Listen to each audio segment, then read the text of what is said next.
for the second half, a brief introduction of George Remus. The Bourbon is named after a man, and I mentioned him in a prior podcast. He led probably one of the more interesting... You might like this story.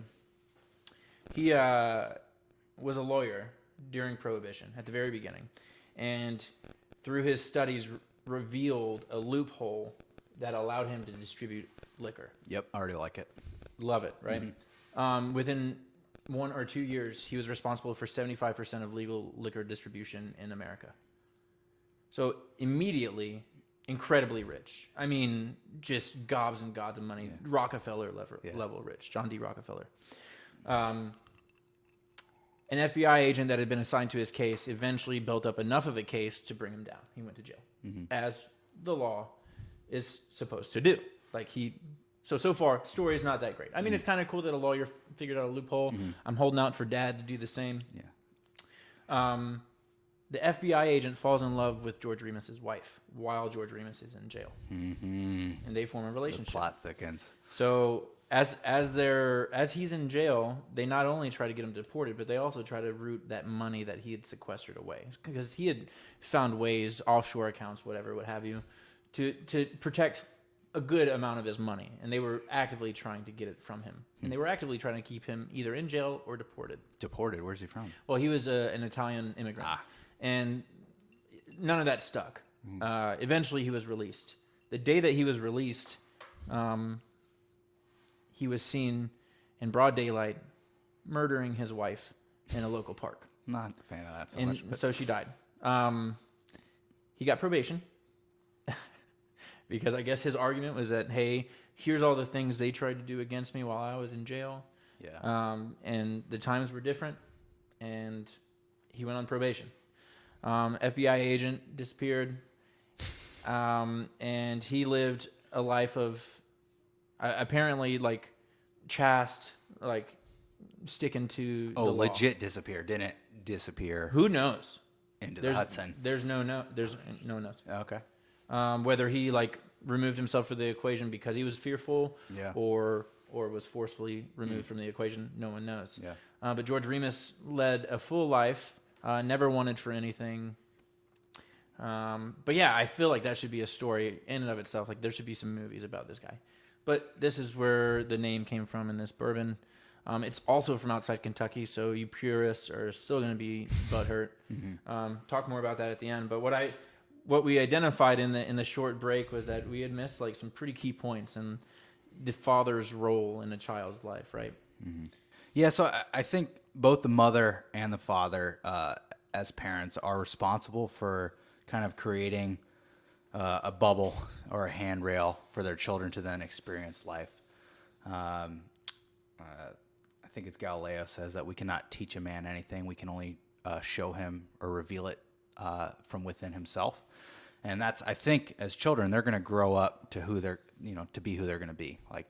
Heard too many stories about parents who did everything by the book, followed all the rules, and the kid still ends up and goes out and becomes a deadbeat. Because at the end of the day, a child will grow up to become an adult, and that adult is then blessed, especially in this country, with the gift of freedom of choice. And they're going to ultimately choose their own fate. They will exercise it, yep. So we need to recognize that in the very beginning, that ultimately they're going to choose what they want to do, and give them, just like anything else, train them to not abuse that freedom of choice, but to make those solid decisions. And then, as the risk dials up, their competence with dealing with that individual freedom should respectively increase. So as a father, I think what is unique, especially with sons, and I should say I don't have daughters, so I can't speak from experience on this. I just have theories, and even as a parent, I just have theories because they're 4 and 2. No one's ever really truly ready to be a parent. You just got it. It's a leap of faith. On the way, I feel like. I was actually listening to Ben Shapiro in the car ride on the way back home from the house, and he's talking about the 2 riskiest decisions you make. This is a total aside, but because we're just shooting the shit here. The two riskiest decisions you make in life are who you're going to marry, because you're making that decision on incomplete information on and making a gamble on who that person's going to be in 30, 40 Leap years. of faith, you have no idea who they're going to be, who you're going to be. And then having children, because to the point I mentioned, you don't know, they could turn out to be a total psychopath or something horrendous. Your risk essentially there's no way to quantify the amount of risk that you're going to have to assume when a child is born, because there's so many things in this world that we can't control. And just as a parent, you just stay up at night like thinking about all the horrible things that could potentially happen to your children, and there's no way to shelter them. You're kidding yourself if you think you're going to shelter them from all those things. So what is our role? I think as a father especially, it is to help my sons see the risk that the world presents to them as clear-eyed as possible, and not shelter them from seeing the truth of what is out there, and then what could be good for them and what could be bad for them, and then to give them the right balance. We talked about the delicate balance in the first half of the freedom to go out and experience some of the pleasure that they could seek from climbing a tree and like the exhilaration of doing that, but also some of the pain of potentially falling from that tree and like, oh, maybe I should learn to be afraid of heights. And some of the proudest moments I have as a father are when they self-identify when the risk tolerance has surpassed their capability or something that they're not willing to handle. Because then at that point, like they're building a level of self-sufficiency that will carry through the rest of their life and just in the decision making. So I agree with you actually 100%. And this actually reminded me of a time I was young 20s, and I was floating the river with my family. This is a total aside as well. We're doing this. We're going full in. Yep. 2 bourbons in, I'm a cheap date. You know how it goes. That's why I take you out. That's actually why I decided you'd be my friend 13 years ago. But I went out on the river, and there was this place called Bald Alley Hole, and it's off of a tributary of Rockcastle River there in Kentucky. And it's got this thin little vein along this rock that goes up probably I would say 30 or 40 feet from the water's height. And it's a tough little vein, especially for someone that's not an experienced climber. I'm not. Dad, I'm his firstborn, man. Like he mentioned the other day, like something about my insurance, or I don't know. He still thinks I'm young 20s. Like I've been around for a while. Yeah. But that's just like he can't help it. He can't help it. And I think that he is a great dad, but he did have a hard time exposing the 3 of his sons to risk, to managed risk. So it's not like he really wanted to control that. Right. How could you not? Aspect. You want to protect your sons. You want to protect your children. But John Eldridge actually had a similar. Yeah. So I love how he brings this point up, because in this story he reveals like what I think is the truth. Like I think there might be a misconception about parenting is like there's these like key milestones that as long as you're showing up and you're present and you give it all in those moments, like then you've done your job as a parent. And while there might be key milestones, what I've learned is that there's almost no way to predict when those milestones will be. Oh, it's impossible. It's impossible. Now you're more than 4 inches away. What are you doing with your son? Yeah, sheesh. And he talks about management. he's climbing with his boys in Red Rocks Garden of the Gods in Colorado. Yep. And one of his sons, I don't remember which, is climbing the rock face, and he's doing real well. And I guess he calls out to him. He says, like, "You're doing it," whatever his name is. "You're a wild man." And he's doing, what is probably common sense of like, yeah, just motivate your children, let them know that they're doing a good job. That is not a wazoo type of parenting technique. Right. What I think drives home the point I was trying to make with like when those key moments are is the son came back down, and as they're packing the car and they're getting ready to go, he looks at his dad and he says, "Do you really think I'm a wild man?" And we were talking about this the other day. Dude, it almost chokes me up just thinking about like him recognizing that moment. Yep. And what that did for him, the author in the moment, was like, oh, my sons need to hear from me that there is a spirit inside of me that can't be contained, and my job as a father is to fan that flame so that he grows into a wild, would have to like almost refine the understanding of wild, but into the person that he's supposed to be. And one thing that I think is important, and I missed it, so if I could backtrack, I know you asked me to go over it, was like one of the issues that I think that I've seen in my opinion, we come back to societal issues that we're facing today, regardless of the genre or type, is because of a lack of strong father figures within children's lives who are then growing up and being left to guess what it is a man in society is to be. And through one way or another, you have single parents or no parents raising children, and those children have to find those crucibles of their own. And ultimately, they don't have a teacher or guide showing them how to do it, and they're left to their own devices. And unfortunately, sometimes they go off a path that is destructive to themselves and others.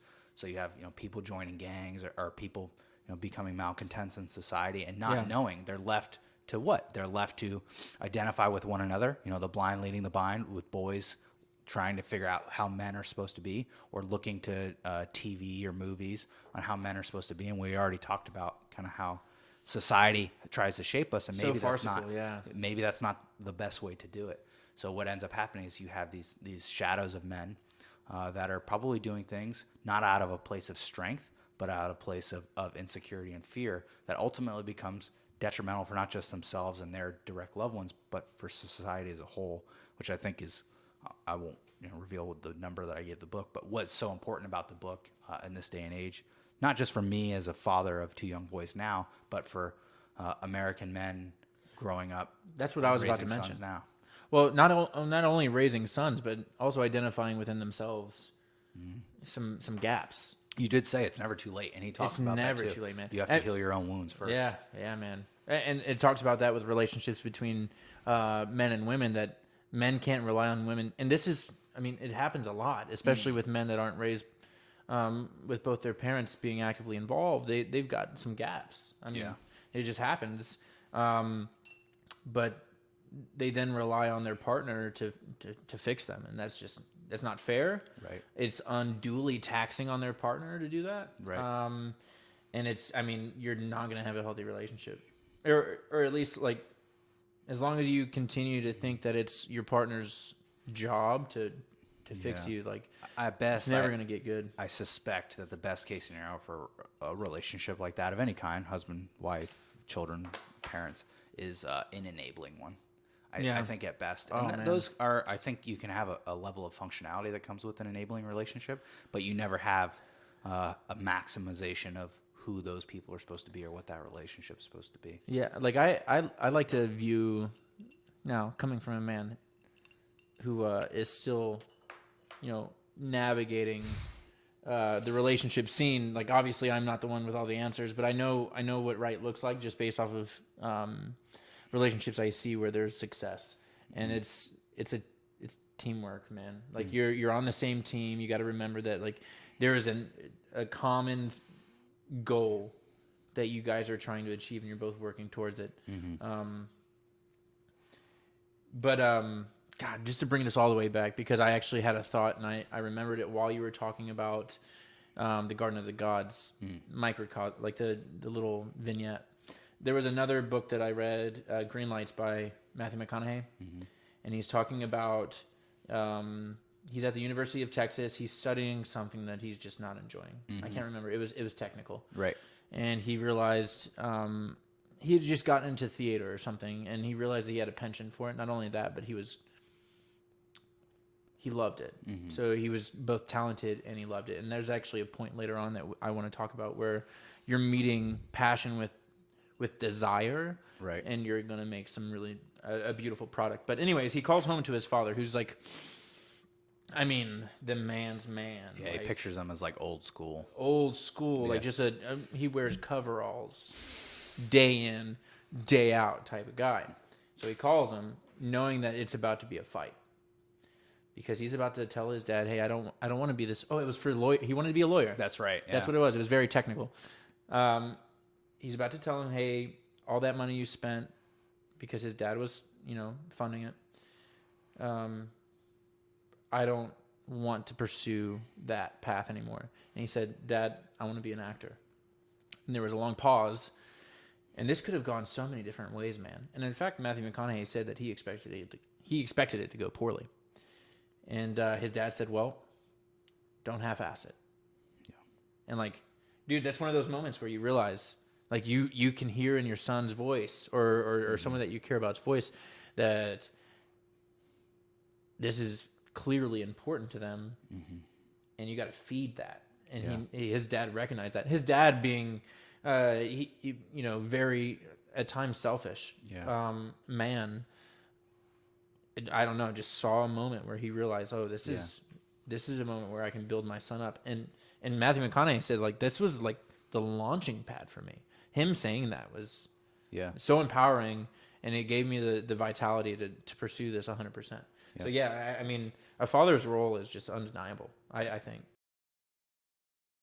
David Henry Thoreau, I mentioned this only because when I read it in the book, I was like, man, I can identify with that. There have been times where I've just kind of settled into a holding pattern. Yeah.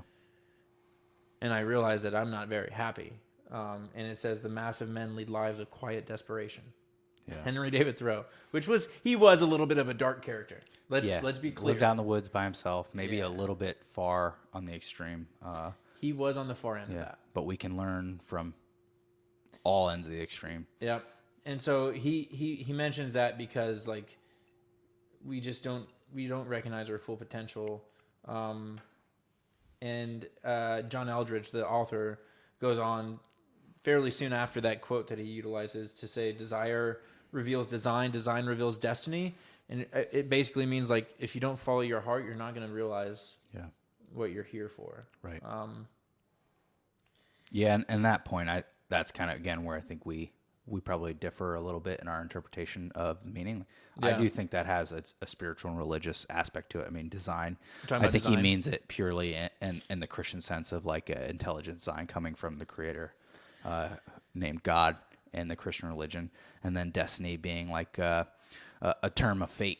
And I think the Christian religion, probably most Western religions, grapple with this concept of free will versus destiny, or free will versus fate. So I was just writing and how those play out in our daily lives, because they are at opposite ends of the spectrum. And I love this tie back into that. Let's just ask the question. Yeah. What do you think it's a balance between the two, free will and destiny, or do you think? Yes, I do. Okay. So and here's how I would explain, because it's easy to say that. This is where we're on common ground. Yeah. Yes, and it's probably easy. That's probably the easiest answer, because you isolate nobody, and you're like, yeah, it's everything. You're like, okay, thank you. Next question, please. Yeah, that doesn't help clarify anything in my life. But I think what it does is we all have an intent or design for our lives, like where that passion that you have or your capability most link. Like, I don't think anybody would deny that some people are inclined to be better at some things than others. Like, that's just the natural order of things.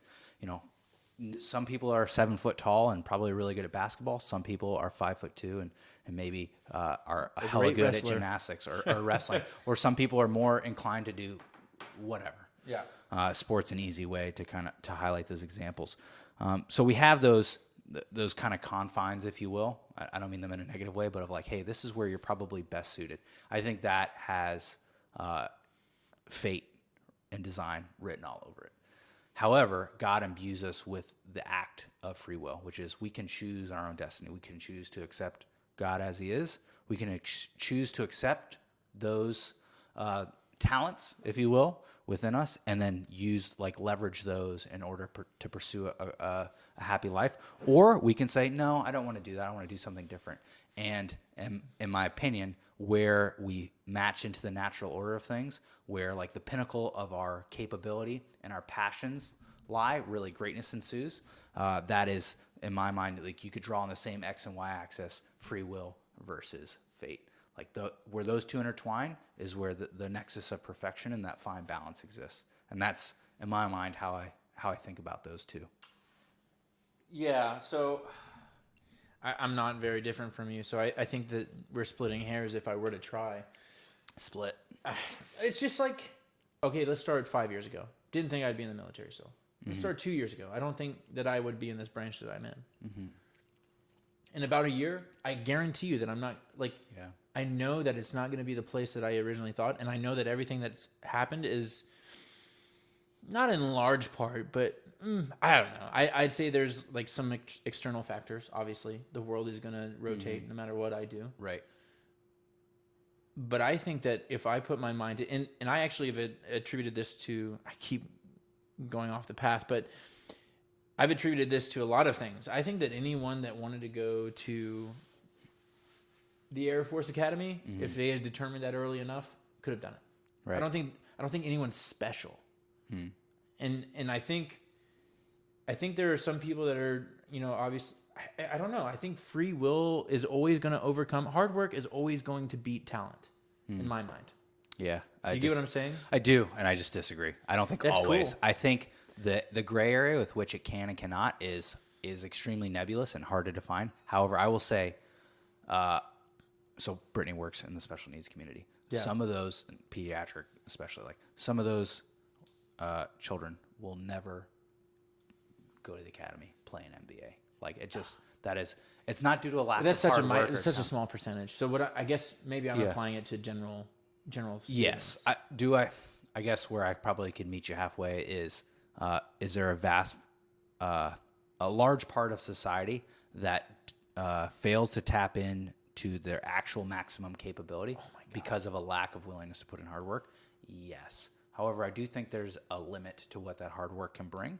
And that limit sometimes will have them falling short if they were to apply that effort in a venue that is not suitable to their own capabilities. That's fair. No, you're bringing up good points, but like I think like when you look at the populace as a bell curve, right? Yeah. Of course, there's going to be people that are just physically incapable of going to an academy, Right.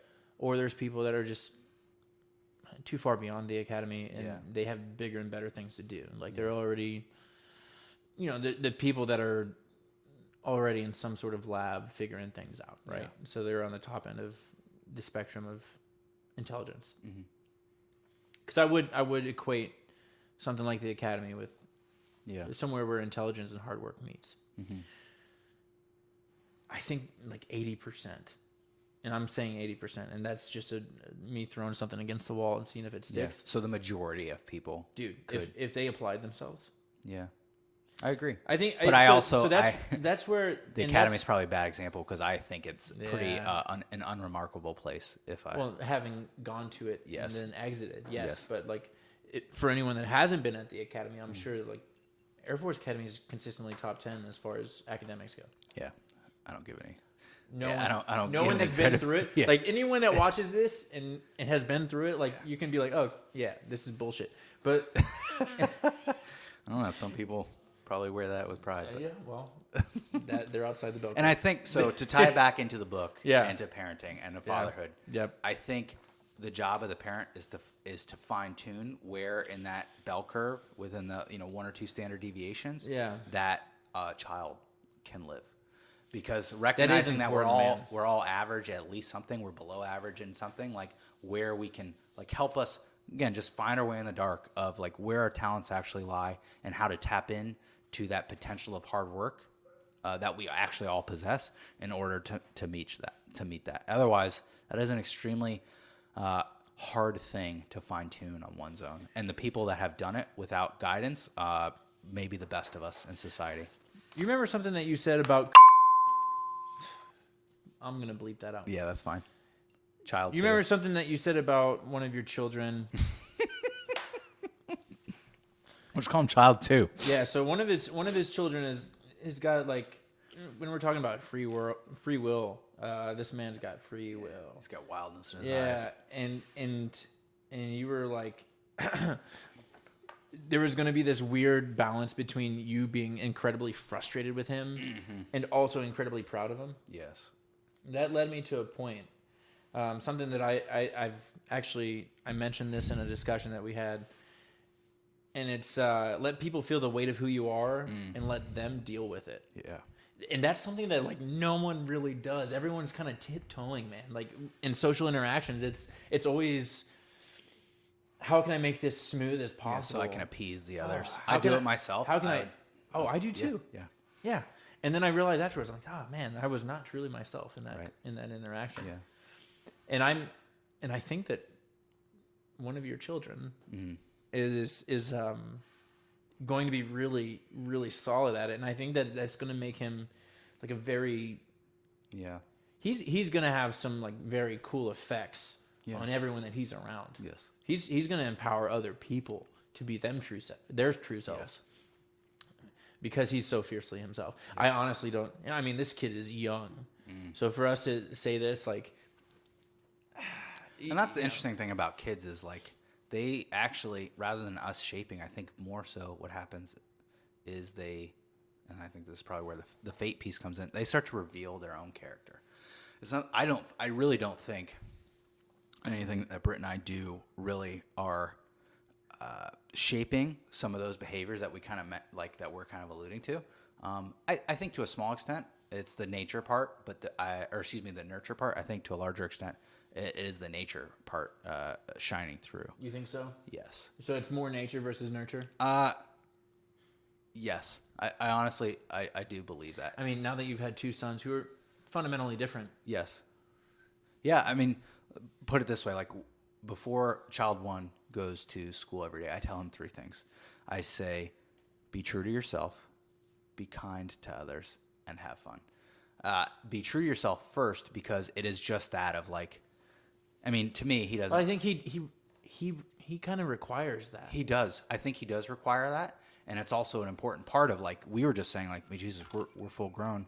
And sometimes we don't let people feel the weight of who we are and let them deal with it. Because sometimes I would imagine we're still questioning, like, well, shit, who am I really? Especially as it pertains to this. So trying to inundate them with that now, I think you, like the point you bring up is child two probably will need less hand-holding in that vein than child one. That's my suspicion. And I don't want to try to pigeonhole that he probably needs more of be kind to others first. Yeah, you might be right. Because I think if anything, yeah. So like, it's not that he's cruel. He's just so fiercely himself. Like he's gonna rub people the wrong way. More, and that's okay. Likely. Yes, more than the other. Within proper boundaries, because you need to respect other people as well too. Because as we exist within a society, and that's so. I think my suspicion is, again, they're gonna either become or choose to be who they're gonna be. My suspicion is child number one will have to guide the first part of that. Be true to yourself. Like, it's okay to stand up for yourself and tell people, this is me, this is what I believe in. Where the other one, I think, will probably have to be like, hey, this is you, but you also exist within a society of people that are not you, and people are not going to understand you. Yeah, and they have the same right to be who they are. Yep. Therefore, you need to respect that. And God help us that Brittany and I do more good than bad, because I know I've probably made some mistakes in order to like help pursue their own individual paths that way. But that will be what I suspect to be one of the primary challenges for the difference. It's going to be really fun to watch them grow, though. Yes, I bet from the outside it will be. From the outside, yeah. It will be from the inside. I shouldn't say that. It will be more hair pulling, probably. Yeah. On my end. No, I'm having a great time outside. You talking about this determination, where you're kind of guiding them, and I think that is true. Like, you have to really adjust your left and right boundaries depending on the human. Yeah. Because I mean, child number one and child number two are. I mean, they're very different. Yeah. But that brings me to,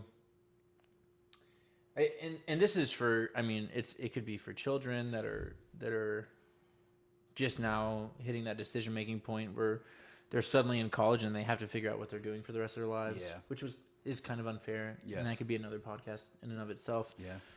About the education Cultural system. critique. John Eldredge says, don't ask yourself what the world needs.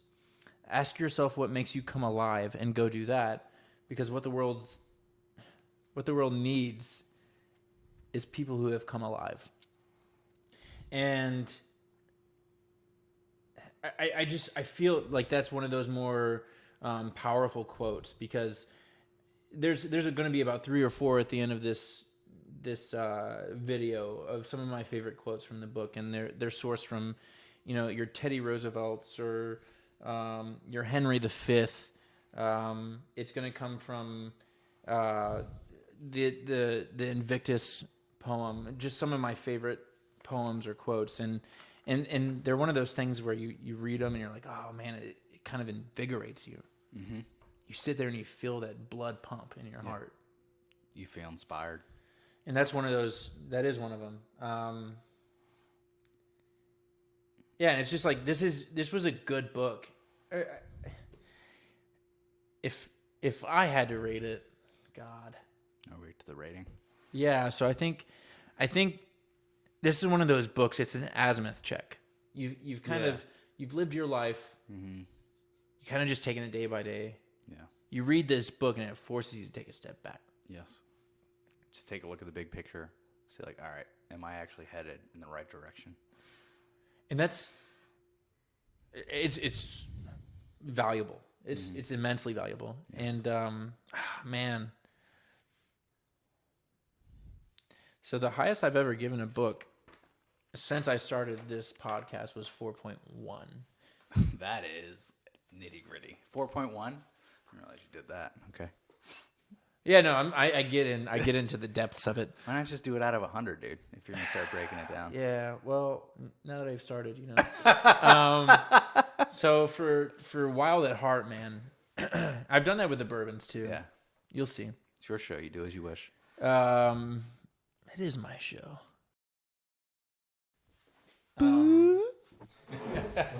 Hold on, let's check. We're rating. God, I'm gonna have to cut so much shit out of this fucking video, dude. 2 bourbons is too. 2 is too much. 3 darts is too much. Waffles, eggs and waffles. What is a Joey toast? Peanut butter toast. So, all right. So we're rating Wild at Heart, Discovering the Secret of a Man's Soul by John Eldridge. It gives you. I mentioned this before. I already mentioned this before. It gives you an azimuth check. Yeah. And you use this kind of as a way to determine, like, are you on the right path, man? Mm-hmm. Are you doing the right thing? Are you being a good father? Are you being a good husband? Yeah. Are you being a good friend? And there's value in that. There's an immense amount of value in it. I'm gonna say, dude, I'm gonna give it a 4.5. Your highest rating? Yeah, my new number 1. Dude, it was like it had these moments in it where I was just like, I had to sit, like I would close the book and percolate. Well, I mean, it was on my Kindle, so I would turn off my Kindle, and I would sit back for a second. But for the older viewers, close the book. I would otherwise close it. They wouldn't understand the Kindle. Yeah, Kindle. I would turn off your Kindle. What the fuck is a Kindle? Yeah, I'm giving it my highest rating, man. This has been the best book I've read thus far. Good. So I appreciate you suggesting it. I'm really happy and a little bit surprised that you enjoyed it so much. Well, it might have been all the bourbon I just drank. It could be. That's what happens when you don't write down the score before you walk in. Yeah, I really fucked up. But no, What would you say? You enjoy it. What's yours? So I think I gave Man's Search 5.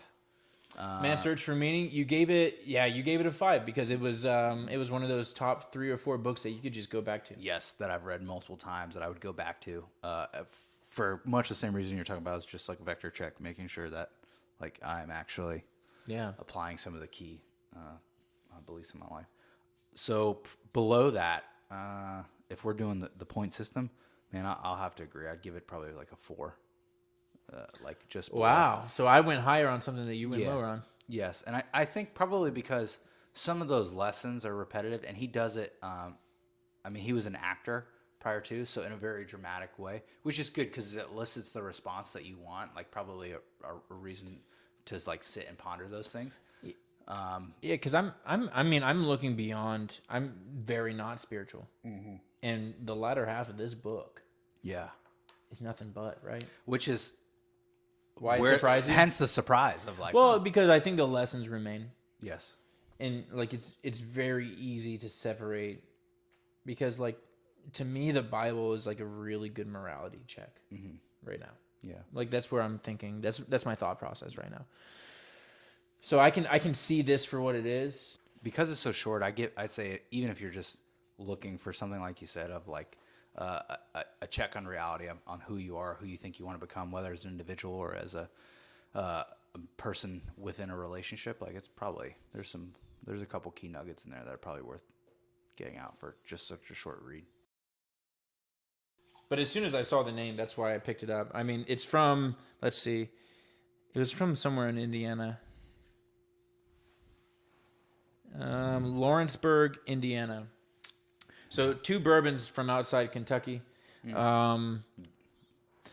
lose a point for you purists. They lose a point just because of that, all right? So don't come for my neck. Technically classify them as bourbons, can you? You can. You can. Yeah, so you technically can. Kentucky does not hold the exclusivity to become a bourbon creator. That can be anywhere in the United States. Kentucky is obviously the predominant one, and it's because of what happened during the Prohibition. They were able to secure a lot of medicinal bourbon contracts. Actually, they secured all. I think it was either 5 or 6 Kentucky distilleries secured all of them. No kidding. So I didn't know that. Before that, I mean, Illinois was really competitive. New York was really competitive. But afterwards, I mean, it was Kentucky from there on out. It's actually a pretty cool story. Yeah. But yeah, so this George Remus is from Indiana. I would say nothing good comes out of Indiana, but like my dad was born there, so I guess I'm forced to say like at least one thing comes out of there. It's your very typical bourbon. They tried to keep it safe, I guess.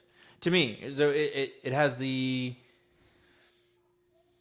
it's always going to have this caramel and vanilla notes, and then it's going to have either a long or a short finish. Like I'm trying to simplify this for everyone that's watching.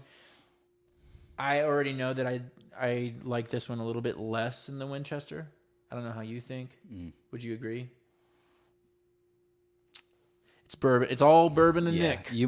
There might be a note or two of intelligence coming out of the book review, but in terms of my review on bourbon, you're probably just best left to your own devices. I'm just glad that you're here. Well, I live here, so I'm glad that you're here. I'm glad that I'm here too. I'm glad that we're both here. Cheers to that. Cheers to being here. Cheers. In the moment. Yep, bourbon. Oh, man. I gave them each a 3. You gave them both a 3? Yeah, we'll just get that out of the way. You seem frustrated. You seem frustrated by that review. They're so different. Yeah. Well, they're just both equally good to you, or meh to you. I already prefaced this with like you probably just don't even. You can just throw my opinion out with the bathwater, man. It's like it's not worth a whole lot. The 3s for both of them. Oh man, they're not comparable.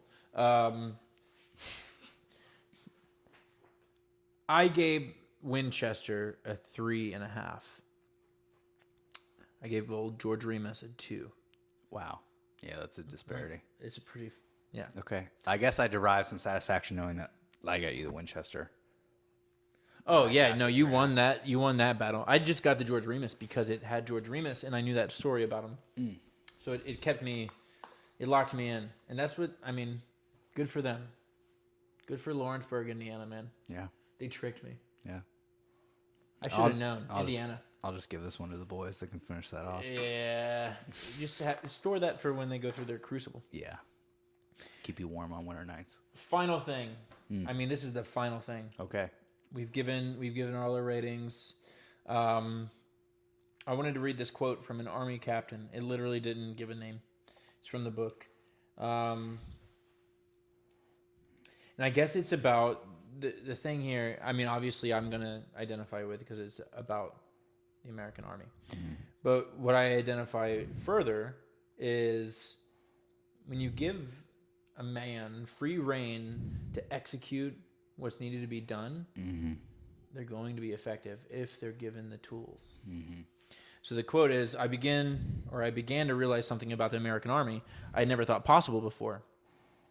Although it is highly regimented and bureaucratic under garrison conditions when they're not in a time of battle, when the Army gets in the field, it relaxes and the individual initiative comes forward and does what has to be done.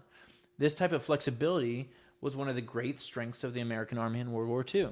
We won it because we were able to adapt. There was I don't know if it was a part of some of the trials or not, but there were some of the Axis powers, the higher ranking Axis power representatives, field grade officers.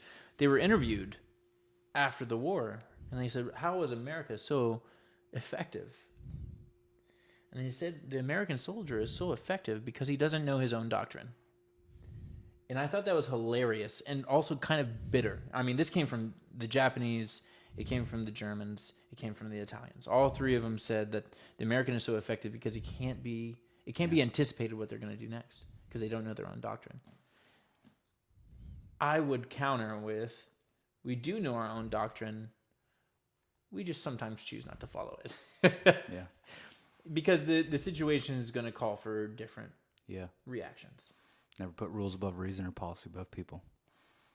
Like there's a time and place to deviate from the standard if it means achieving the desired end state. And that's that managed risk. Yeah. That we've been talking about since the beginning. Yep. With raising boys into men. Just a little bit. I would be remiss if I didn't. Dude, it's a good finish. In the toast. It's a good finish. So, as always, we're going to finish this podcast with the toast. And it's the same toast we've always been a part of. It's grandfather's toast. God bless him. It's up to it, down to it, damn the man that can't do it. Appreciate you. Fresh, pure, and energizing milk. Bourbon on the Rock.